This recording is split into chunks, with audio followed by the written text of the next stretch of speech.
ایک یتیم بچے کے پاؤں میں کانٹا چبھ گیا جو درد سے رو رہا تھا، چیخ رہا تھا۔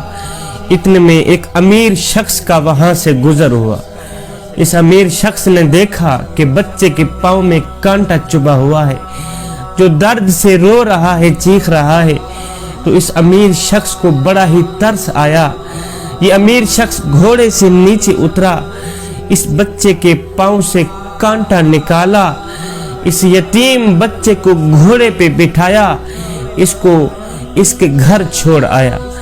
زندگی کے دن گزرتے گئے۔ ایک دن ایسا آیا کہ امیر شخص کی زندگی کا سورج ڈھل گیا۔ اللہ اکبر! امیر شخص فوت ہو گیا۔ مرنے کے بعد کسی نے اس امیر شخص کو خواب میں دیکھا کہ یہ امیر شخص جنت میں ٹہل رہا ہے۔ کسی نے دیکھ کر پوچھا، میاں یہ مقام تجھے کیسے ملا؟ تو نے زندگی میں کون سا ایسا نیک عمل کیا تھا جس کے بدلے تجھے اتنا بڑا انعام دیا گیا ہے؟ تو اس امیر شخص نے کہا، بھائی میں نے زندگی میں اور تو کوئی خاص عمل نہیں کیے تھے، ہاں ایک عمل ایسا میں نے کیا تھا جو میرے اللہ کو بہت ہی پسند آیا ہے۔ میرے اللہ نے مجھے بغیر حساب و کتاب کے مجھے بخش دیا۔ کہا کون سا ایسا عمل تھا؟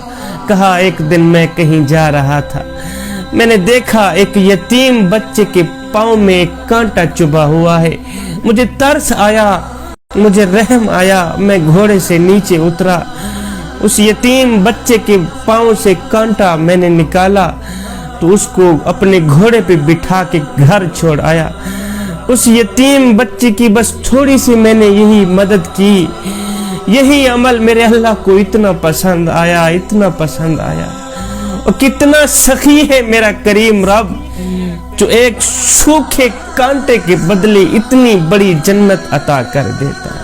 میں جس مالک کا بندہ ہوں وہ مالک کتنا کریم ہے، کتنا رحیم ہے، وہ کتنا بڑا سخی ہے جو چھوٹے سے سوکھے کانٹے کے بدلے اتنی بڑی جنت عطا کر دیتا۔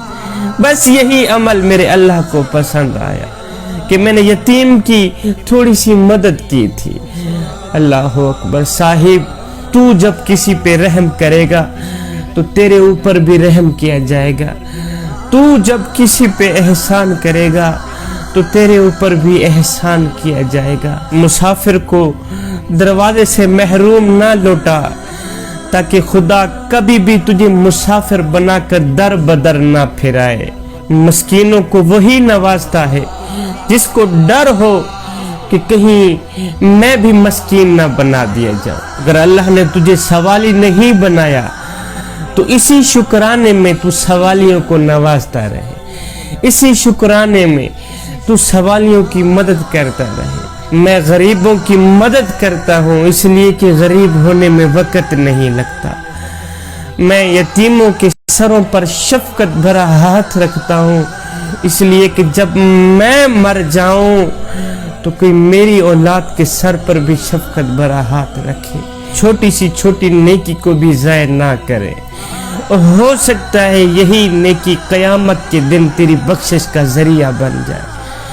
ہو سکتا ہے یہی چھوٹا سا عمل جس کو تو چھوٹا سا سمجھ کے تو کرتا ہی نہیں، چھوٹا سا سمجھ کے ضائع کر دیتا ہے، ہو سکتا ہے یہی چھوٹا سا تیرا کیا عمل اللہ کو پسند آئے اور اللہ تعالیٰ قیامت کے دن تجھے بغیر حساب و کتاب کے جنت عطا کر دے۔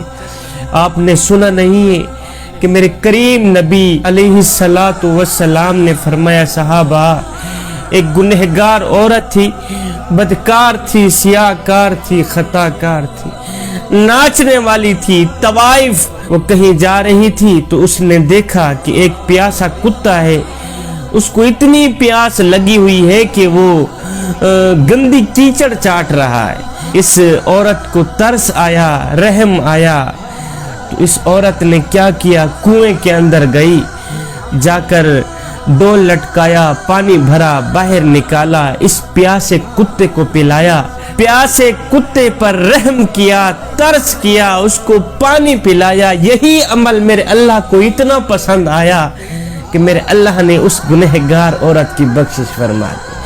اس گنہگار عورت کو معاف کر دیا۔ اگر ایک گنہگار عورت، بدکار عورت، سیاہکار عورت ایک پیاسے کتے کو پانی پلائے تو اللہ تعالیٰ پیاسے کتے کا حیا کر کے گنہگار عورت کے سارے گناہ معاف کر دیتا ہے۔